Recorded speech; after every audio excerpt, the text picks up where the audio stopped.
इस वीडियो में मैं मैश एनालिसिस के टॉपिक को आगे बढ़ाते हुए मैश एनालिसिस से जुड़ा हुआ एक और प्रॉब्लम लेके आया हूं और इस प्रॉब्लम को भी, इस सर्किट को भी हमें मैश एनालिसिस की मदद से सॉल्व करना है। तो चलिए सबसे पहले क्वेश्चन पढ़ लेते हैं। तो क्वेश्चन है, determine the voltage across the 3 ohm register in the network shown using mesh analysis. यानी इस सर्किट में 3 ohm रजिस्टर के अक्रॉस का वोल्टेज हमें निकालना है। सर्किट में 3 ohm के रजिस्टर हैं और किस 3 ohm के रजिस्टर के अक्रॉस का वोल्टेज निकालना है यह नहीं कहा गया। यानी इन तीनों रजिस्टर के अक्रॉस का वोल्टेज हमें पता करना है। यानी V1, V2 और V3 इन तीनों वोल्टेजेस की वैल्यू हमें निकालना है।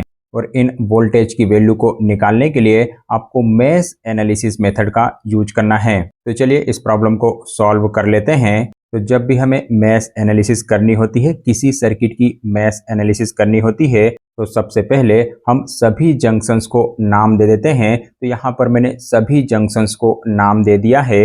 ए से लेके जे तक सभी जंक्शन को मैंने नाम असाइन कर दिया है। उसके बाद दूसरा काम होता है कि सर्किट में कितने लूप हैं यह पता करना। तो इस सर्किट में टोटल 4 लूप दिखाई दे रहे हैं, 4 मेश दिखाई दे रहे हैं। पहला मेश ये है, दूसरा मेश ये है, तीसरा मेश ये है और चौथा मेश ये है। यानी सर्किट में 4 मैश इक्वेशन बनेगी और मैश इक्वेशन बनाने के लिए हमें केवीएल अप्लाई करना होता है। और केवीएल अप्लाई करने के लिए आपको हर लूप से फ्लो होने वाले करंट को एज्यूम करना होता है। तो चलिए सबसे पहले करंट को एज्यूम कर लेते हैं। तो इस मैश से, यानी मैश नंबर 1 से जो करंट फ्लो हो रहा है उसे हम I1 करंट नाम दे देते हैं। वहीं मैश नंबर 2 से जो करंट फ्लो हो रहा है उसे I2 नाम दे देते हैं। मैश 3 से जो करंट फ्लो हो रहा है उसे हम I3 नाम देते हैं। और मैश 4 से जो करंट फ्लो हो रहा है उसे हम I4 नाम दे देते हैं। अगली स्टेप में हमें इन मैश की इक्वेशन बनानी है। एक एक मैश को कंसीडर करके हमें उसकी इक्वेशन बनानी है। तो चलिए मैश इक्वेशन बनाने की शुरुआत करते हैं और सबसे पहले मैश ABCD को कंसीडर करते हैं। तो हम लिखेंगे अप्लाई KVL इन मैश ABCD। तो इस मैश की मैश इक्वेशन बनेगी -20 I1 I2 -3 I1 I4 is equal to 0। अब ये टर्म कैसे आई? तो करंट यहाँ से स्टार्ट हो रहा है और ये करंट 20 ohm रजिस्टर से पास होगा, उसके बाद 3 ohm वाले रजिस्टर में जाएगा। तो जब करंट 20 ohm वाले रजिस्टर में जाएगा तो चूंकि यह रजिस्टर है इसलिए मैंने यहाँ पर लिखा है -20। और इस ब्रांच से यानी 20 ohm वाले रजिस्टर से 2 करंट फ्लो हो रहे हैं, I1 और I2। और चूंकि मैं लूप 1 की बात कर रहा हूं यानी I1 की बात कर रहा हूं इसलिए यहाँ पर मैंने लिखा है I1 I2। उसके बाद करंट जब आगे बढ़ेगा तो इस 3 ohm रजिस्टर से पास होगा। यहाँ पर मैंने लिखा है -3। और इस रजिस्टेंस से भी, इस ब्रांच के अक्रॉस भी 2 करंट फ्लो होंगे। पहला होगा I1 और दूसरा होगा I4 और इसीलिए यहाँ पर मैंने लिखा है I1 I4। इसके अलावा और कोई कंपोनेंट इस लूप में नहीं है तो इसको हमने लिख दिया इज इक्वल टू 0। चलिए अब इस इक्वेशन को सिंप्लीफाई कर लेते हैं। तो इसका सिंप्लीफाई इक्वेशन होगा -20 I1 +20 I2।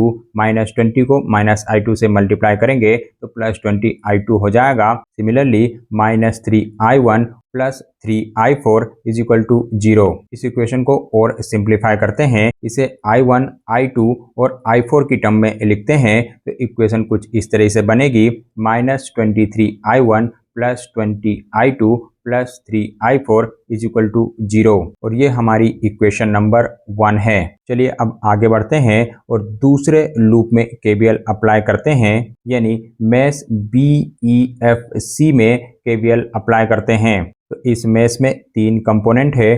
पहला कंपोनेंट 20 ohm रजिस्टर है, उसके बाद 3 ohm रजिस्टर है और उसके बाद 20 ohm रजिस्टर है। तो इस इक्वेशन को हम लिखेंगे -20 I2 I3। यानी करंट यहाँ से स्टार्ट हो रहा है तो इसको हमने लिखा है -20। और इस रजिस्टेंस से 2 करंट फ्लो हो रहे हैं, एक करंट I2 है और दूसरा करंट I3 है। और चूंकि हम लूप नंबर 2 की बात कर रहे हैं, I2 की बात कर रहे हैं, इसलिए मैंने I2 को पहले लिखा है। तो यहाँ पर हो जाएगा I2 I3।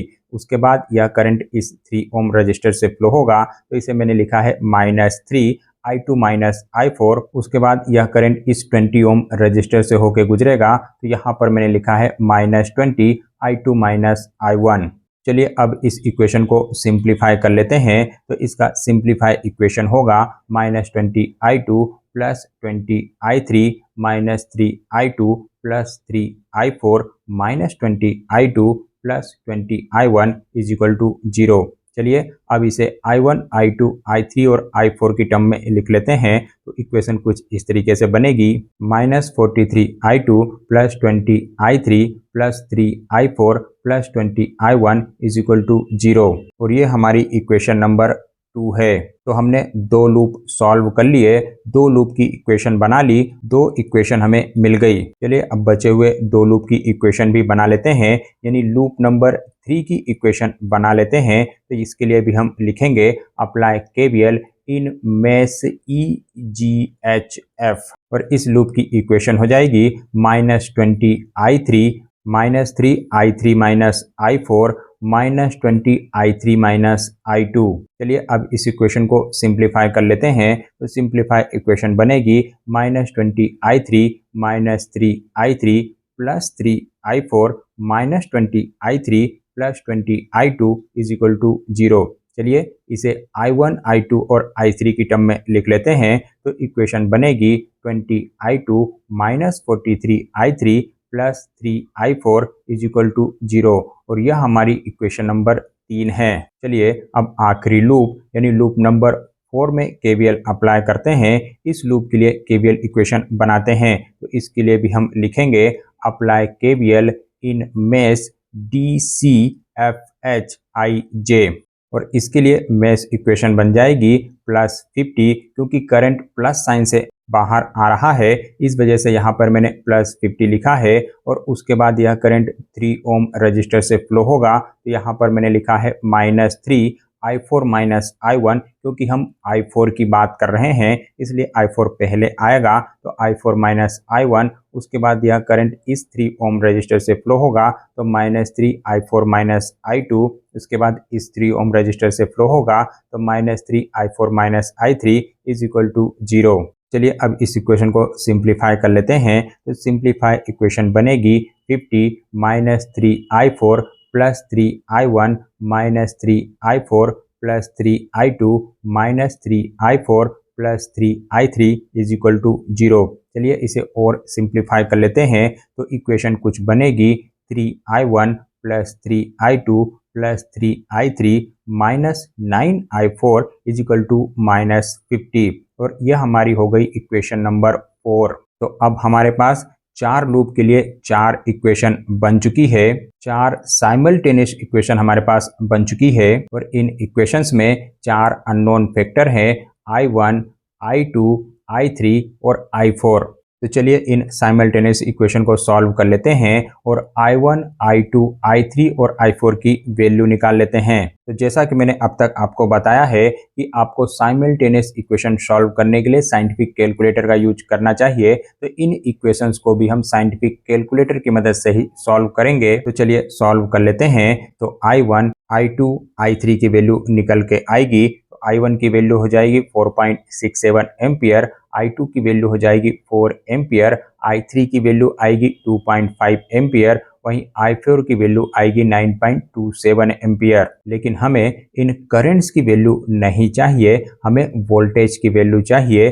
3 ओम रजिस्टर के अक्रॉस के वोल्टेज की वैल्यू चाहिए, यानी V1, V2 और V3 की वैल्यू हमें चाहिए। तो अब हमारे पास करंट है, रेजिस्टेंस है, तो वोल्टेज हम बड़े आसानी से निकाल सकते हैं। ओम्स लॉ का यूज करके इन वोल्टेजेस की वैल्यू को बड़े आसानी से निकाल सकते हैं। तो चलिए वैल्यू निकाल लेते हैं। तो V1 के लिए हम लिखेंगे 3 मल्टीप्लाइड बाय करंट, यानी I4 माइनस I1, और I4 मैंने इसलिए लिखा है क्योंकि I4 की वैल्यू बड़ी है, और मैं आपको पहले ही बता चुका हूं कि जिस करंट की वैल्यू बड़ी होती है हमेशा उसको आपको पहले लिखना है। तो I4 और I1 की वैल्यू पुट अप करके इसे सॉल्व कर लेते हैं। तो V1 वोल्टेज निकल के आएगा 13.80 वोल्ट। इसी तरीके से V2 और V3 की वैल्यू भी हम निकाल लेते हैं।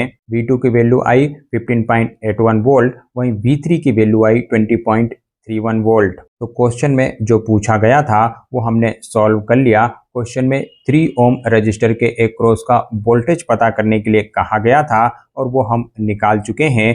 V1 की वैल्यू आई है 13.80, वहीं V2 की वैल्यू आई है 15.81 और V3 की वैल्यू आई है 20.31 वोल्ट। चलिए आज के वीडियो में इतना ही, मिलते हैं नए वीडियो में नए टॉपिक के साथ में। तब तक के लिए जय हिंद, जय भारत।